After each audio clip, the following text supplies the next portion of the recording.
Hi, I'm Joel, I'm George. and we're from the Disability Union, as I'm sure many of you will know. This week is Trans Awareness Week, so we spoke to Chrysalis about speaking to one of their volunteers who is trans and disabled, so that we could highlight how different parts of people's identity intersect. Now, this is one of our first videos. We really hope that you enjoy it. We thought it was really important to try and highlight intersectionality and disability so that we can start to build a consensus around how we all have shared struggles and how we can help each other. Really hope you enjoy the video. Okay, so I'm George Baker. I'm the co-founder of the Disability Union. I'm 30 years old. I have congenital muscular dystrophy and I live in Southampton. I'm Yeah. John Jordan. I'm the other co-founder of the Disability Union. I'm 21 years old, so quite a bit younger than George. And I live with him in Southampton as well. Yeah, really excited to be doing this interview with you, Melissa. Yeah. I'm Melissa. I'm 30 years old. I also live in Southampton, and I'm a Twitch streamer. Cool. Yeah. So yeah. Where do we go from here? Yes. So just would you mind telling everyone who's watching a little bit about yourself so they can sort of get an idea of where you come from and what you do? And I suppose you already said you're a Twitch live streamer, but just like Yeah. basics and tell us a little bit about your sort of experience as someone who is trans and disabled. Okay. I grew up in the east side of Southampton. I grew up with a family who are Jehovah's Witnesses, and I used to be one myself. I stopped being a Jehovah's Witness when I was 17. And being in that situation, I was very restricted to express who I was. At least I feel that way. Other people may disagree with me who are Jehovah's Witnesses themselves, but that's how I feel. And growing up, um, I grew up at Cedar School, which is a school for people with physical and learning disabilities in Nursling in Southampton. Um, growing up there was free actually. It was a very nice place to be, and I could express myself a lot more at school, and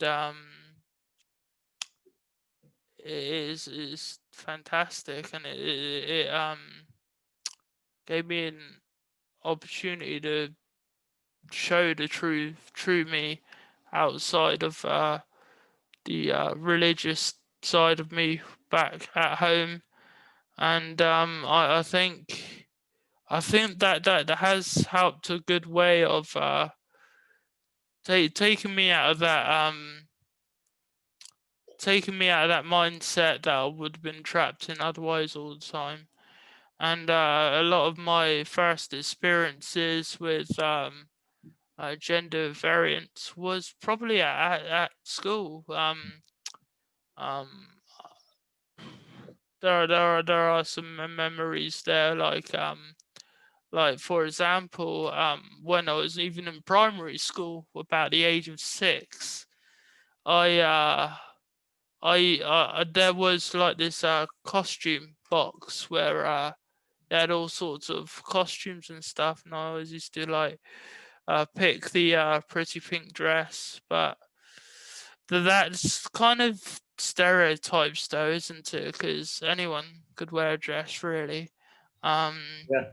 but yeah, but I wouldn't have been able to express that kind of thing at home. You see, with my family. But I'm glad I had that opportunity when I was a child, and um, yeah, I had a pretty good education there. I went on to college, and around oh yeah, I left. I left the religion around when I was just left school, and I went to college, and I came out as bisexual around about 18, I was still identifying as male at the time, but and that seemed to be the first step in coming to terms of who I was in many aspects. Um, and then when I was 19, which is not much later than when I came out as bisexual, I started to realize who I was as a trans woman. But I did not do anything about it at that point of my life because all my family around me was still it still would have been very difficult to be out as a trans woman, and I had a lot of internal confusion myself for a good number of years. But when I was 25, I finally knew I had to do something about it. I had to transition. Otherwise, things wouldn't be very great for me now. To say the least. I don't want to go into that too much because that's kind of depressing. But I'm on the better side of it now. I have my own flat. I don't live with my parents anymore.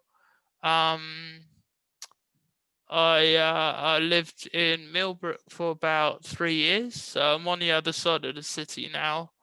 Everyone around me is very kind to me. I've had one or two instances of transphobia, and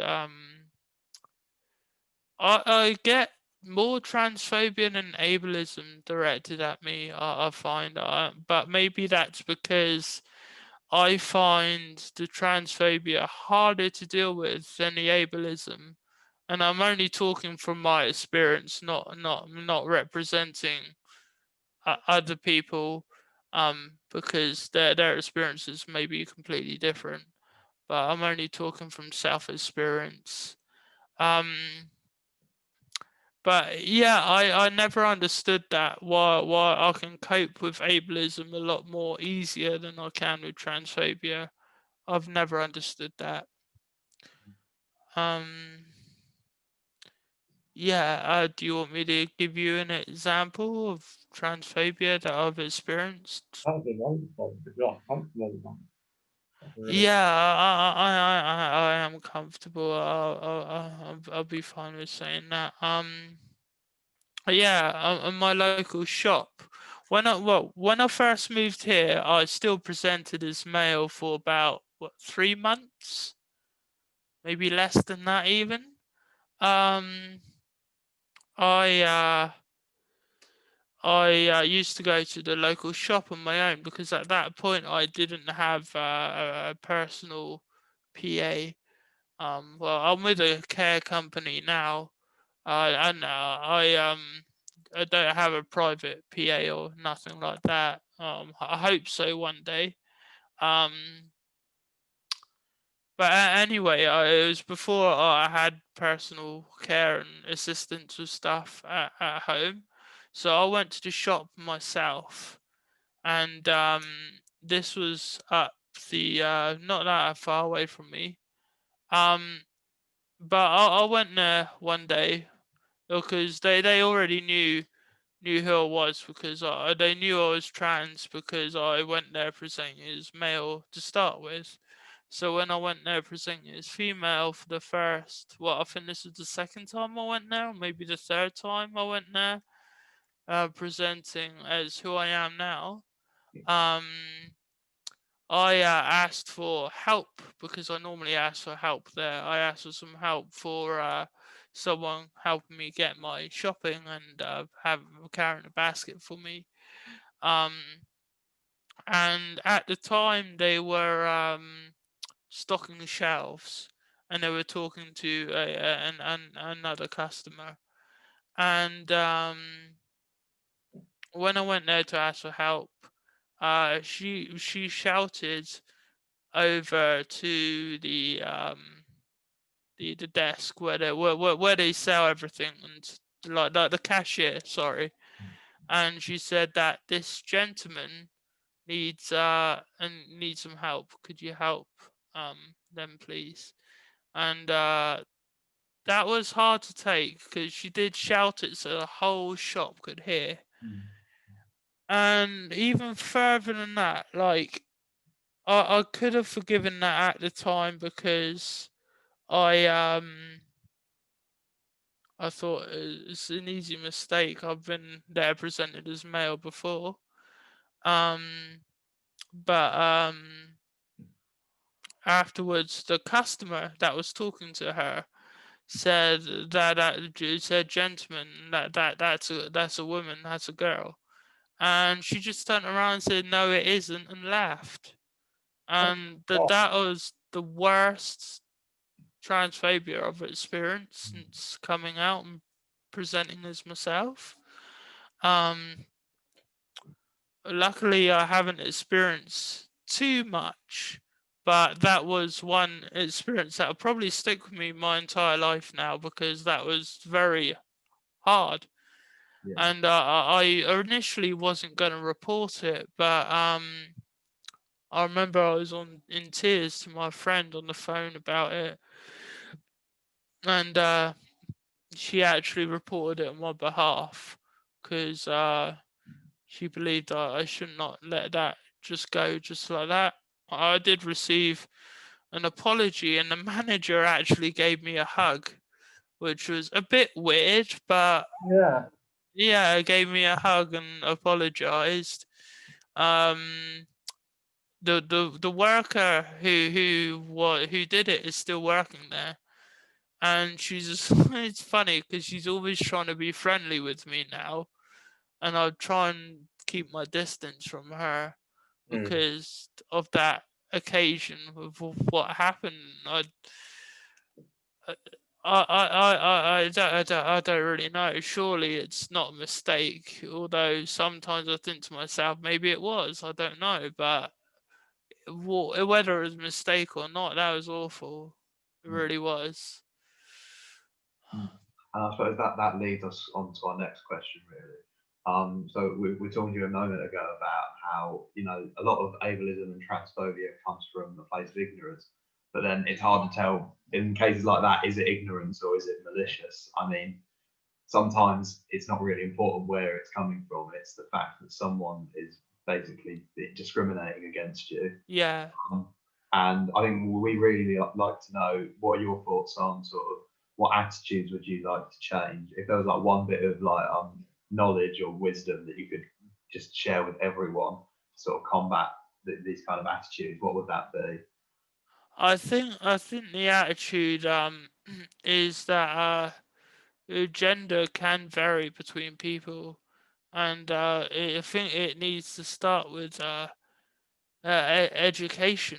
But I don't just mean for children; I mean for adults as well. I think I don't know how that people how to educate adults, but I think with ignorance it's harder to educate adults because they become set in their ways, and that what they've been brought up to be educated with, or whatever belief that they have, they stick with that, and they don't seem to want to change the way they think and feel about different issues, even though facts back things up, to do with all sorts of issues, but people still ignore the facts, even though the education is out there. It takes a bit of research. Um, I don't really know how to change that, but it would be amazing if people just understood that uh, variance can happen in gender, and also variance in disability as well. That's another thing. Like there's a lot of ignorance around disability, and a lot of people can't tell the difference between people who are disabled. And I think that's awful because each of us have different abilities and disabilities, and it is a very individual thing. It's not just a blanket um a blanket criteria that everyone is the same with a disability, because they're really not. And it's just everyone is an individual, and everyone should be treated as an individual, and that should go beyond disability or anything. Like every single person is completely individual, and they need to be treated as such and respect as such. Yeah, it's Yeah, about basic dignity, isn't it? I mean, one of the yeah, it's just unbelievable to me that the amazing assumptions that people make about our members, ridiculous assumptions that cause horrendous problems for people. And it really is yeah, all just about ignorance. It's yeah, just about lack of understanding. And it really doesn't take much to understand that there is variance in gender beyond the binary. And it's yeah, in disabilities that there's variance in, you know, how the disabilities manifest for people. You would think it yeah, would be a really easy thing for people to understand, but it isn't. And it's astounding to me that, I mean, I think we're in agreement, John. We know a lot of the union's work is going to have to be about raising that basic awareness, isn't it? Yeah. Yeah. So I suppose it's a bit cliched, but it sounds like a lot of what needs to happen is people need to be more open-minded. Yeah. yeah, Willing to say whatever my thoughts are about gender might be wrong, and that can be hard for people to say, but I think it's what we need to sort of work towards. That's what we need to raise awareness about, so that people can just be, like I say, open-minded and willing to accept that, again, gender is so much more diverse and vibrant than they've been led to believe, I think. Yeah. yeah, And disability as well, definitely. Like a lot of issues we have is for people who have what some people call hidden disabilities or invisible, exactly. and they're not treated with respect in regards to No, being a disabled person. People expectations are put on them to act as if, like, that they aren't disabled, and that's just so frequent, so common, and it really is such a massive and thought, I think. I find that even comes down to stuff like the benefit system. I think if you have an invisible disability, I think that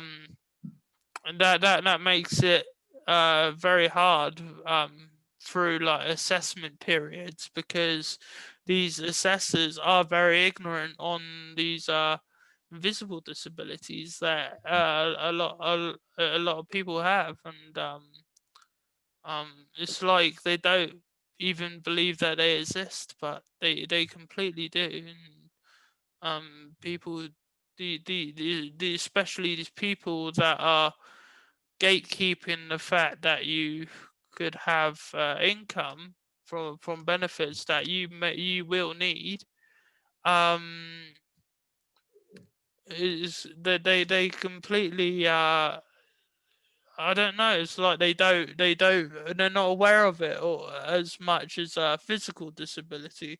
It's like, and that goes back to being also trans and other LGBTQ areas. Like with my family, um, they probably could accept me more if I were just a gay man, because it's invisible to them unless they obviously see that thing when they're in action, But being trans is much more visible 24/7 for people who previously knew that you before you transitioned.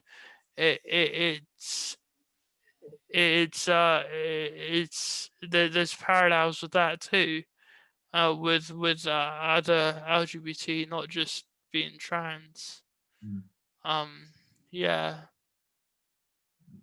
And I suppose we're sort of speaking about how being trans and being disabled intersects, and I think that's a really important sort of thing to talk about that doesn't goes unheard quite a lot. yeah. I was wondering, do you feel that trans people are represented in the disability community, and vice versa? Really, do you feel at all represented across the board. I don't think trans people are very well represented in the disability community too well, but I think vice versa is actually better. I'm only going off on what I've seen on social media, but I think the trans community represents other minorities that are also trans a lot better than the other way around. From what I've seen, I don't know if anyone else has a different opinion on that, but I'm only going off my own experience. So the next question, we chatted before, it's fairly complicated. I might not have written it as well as I would have liked. Yeah, So one thing that we do for our members is we try to provide legal support and legal consultations to them.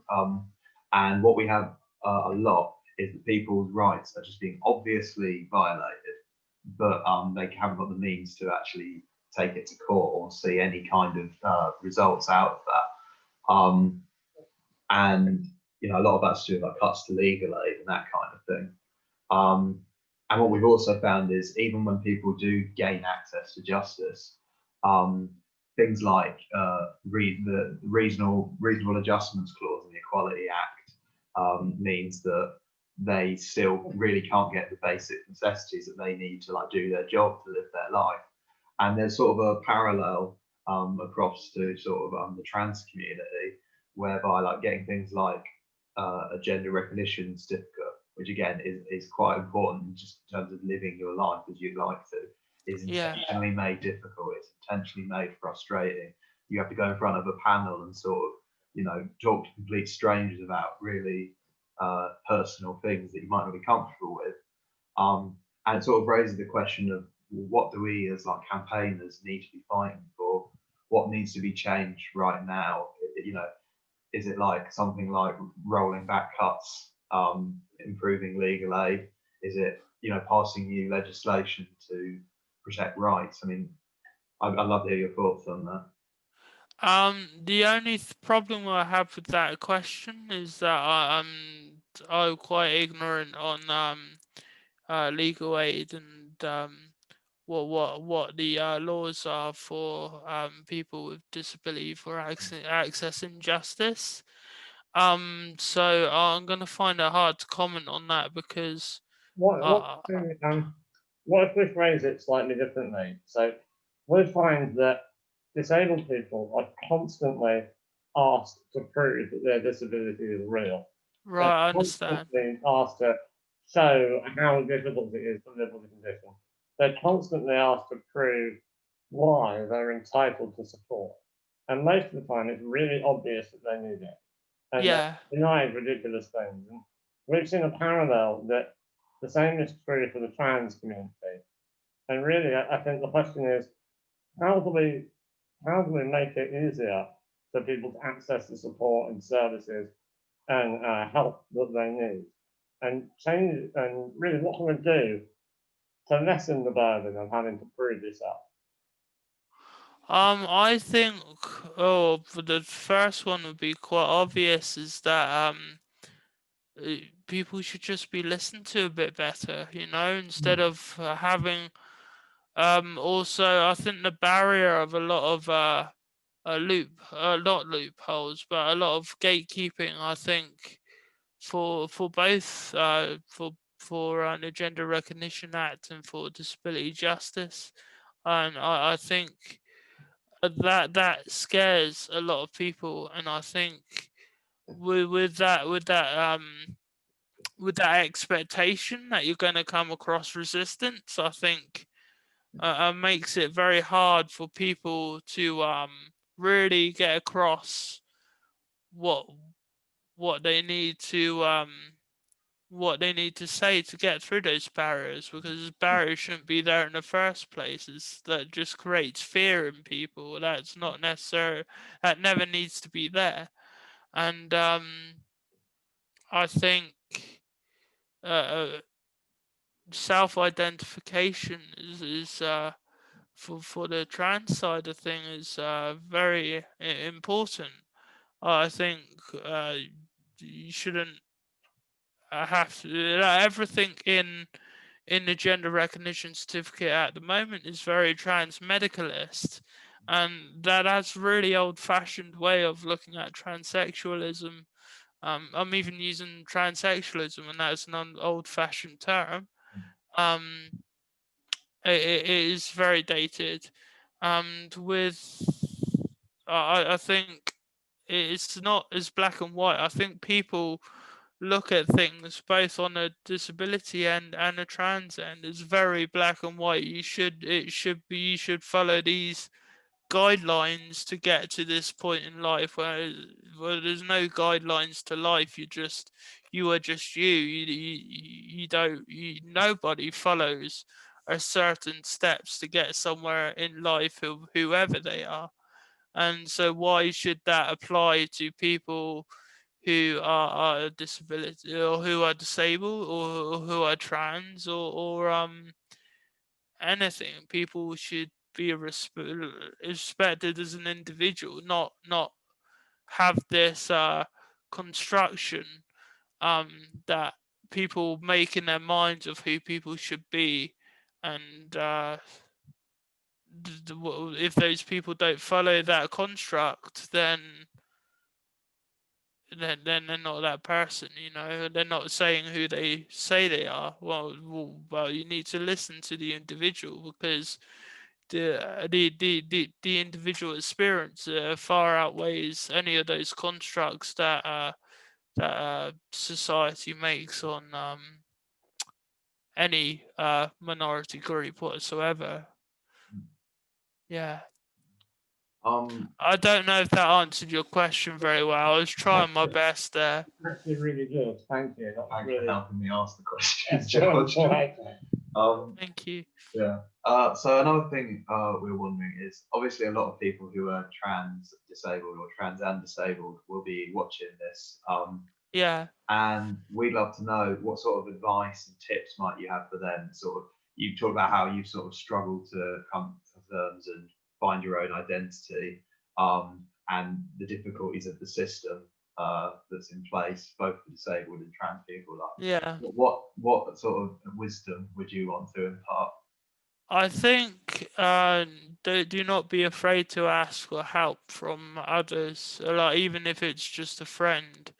Like, I know it's very cliche, but you are not alone. And there are a lot of organizations out there if you need further help as well. Um, but it's a very hard thing to shoulder alone, any of these issues. Um, so the important thing for me that helped me through a lot of this is working with Chrysalis, which is a trans charity support group based locally in Southampton. No, the whole of the Solent, really. And even up to even Basingstoke and Winchester, I think they go. But they helped me out for a great deal. I've been with them for what, 5 years now, maybe even longer, and I think the their help has been incredible for me, and I expect, even though I've not required it myself, there's similar groups for people with disability as well. And also, I know that there's groups for people who are very specific which disability they have. Like, I belong to, well, I haven't been for a long time, but TAG, which is the arthrogryposis group, I think is the full name for them. Um, they operate nationally here.